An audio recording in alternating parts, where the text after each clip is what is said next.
nakita kasi nga habang tayo nagkakaroon po ng panayam, nakafocus po tayo dito po kay Gobernadora. Ang Cebu on record po ay merong 414 flood control projects. It's 414.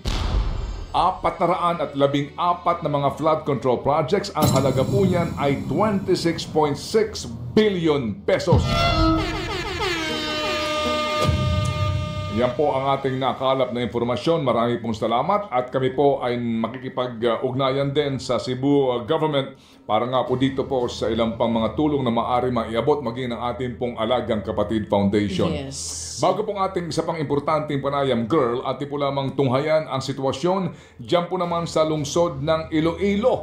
Kasi po ang Bagyong Tino ay tumama sa kalupaan dyan din po sa Iloilo, mga kapatid. Ano po? I think ito ho ay pang-4 o pang-5 na dinaanan po nitong Bagyong Tino. Yes, naka-7 landfall nga po itong si Bagyong Tino, mga kapatid. Kamustahin po natin yung ating mga kababayan dyan naman sa Iloilo. Nababanggit mo na habang inaantay natin yung ating kakausapin dyan po sa Iloilo, nababanggit yung mga flood control projects na sinasabi nga rin po mismo ni Governor Pam Baricuatro na dapat pagkatapos nila, kung makabawi na sila, makabangon na itong mga Cebuano, ma-check din maigi yung mga flood control project dyan.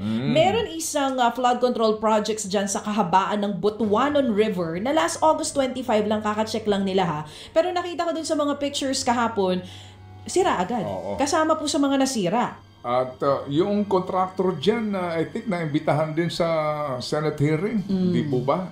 Sa aking nabasa rin kahapon. Itong QM, right? QM na construction company. Ito po ay isa sa mga nandoon sa 15 na mga top contractors ng DPWH. At ito po ay nakabase dyan din po naman sa lalawigan ng Cebu. Pa-check natin kung yun nga yung kanilang contractor. Pero last August nga po kasi, mga kapatid, nagkaroon po ng pag-check dyan dahil gumuho na siya nung Agosto pa. Wala pa po nangyayari. Gumuho na. Nagkaroon pa nga ng press con dyan sa kanilang opisina, dyan po sa DPWH 6th District Engineering Office ng DPWH. Sinasabi nila na ang pagguho daw nung August dun sa Butuanon Riverside na flood control structure ay dahil daw po dun sa dumadaloy na tubig sa riprap mismo. So kaya hindi na tayo magugulat kung ganito kabili. Yung bagyo, wala pang bagyo, gumuho na Kaya din po yung mag-overflow yung tubig, tapos kapag po nawala na po yung pong riprap at yung kokontrol sa daloy po ng baha, kaya nababasag yung tubig, kaya lalo siyang kumakalat. Yan din po ang problema kapag po substandard itong mga proyektong ito. Hindi naman sa kung ano man po, wala ho sa politika ito, but definitely ito pong nangyari dyan na massive flooding in Cebu ay isa rin po siguro ng panggising sa ating lahat sa uri ng mga proyekto. Alam natin, kapag talaga sobra na ang volume ng tubig, hindi kakayanin po ng waterways.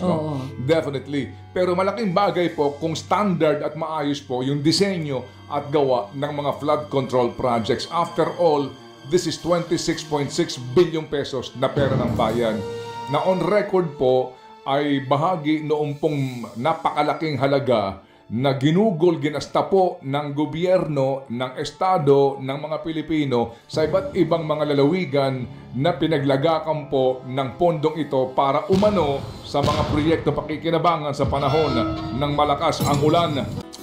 At ilang pong inaayos po ang ating linya patungo po dito sa lalawigan mismo ng Cebu, kung saan po sila ang pinakanapuruhan po nitong Bagyong Tino. Mga kapatid, ang Cebu City po ay malaking lalawigan. Ang populasyon nito ay umaabot sa higit na 1 milyon, 1.4 milyon, mga kapatid.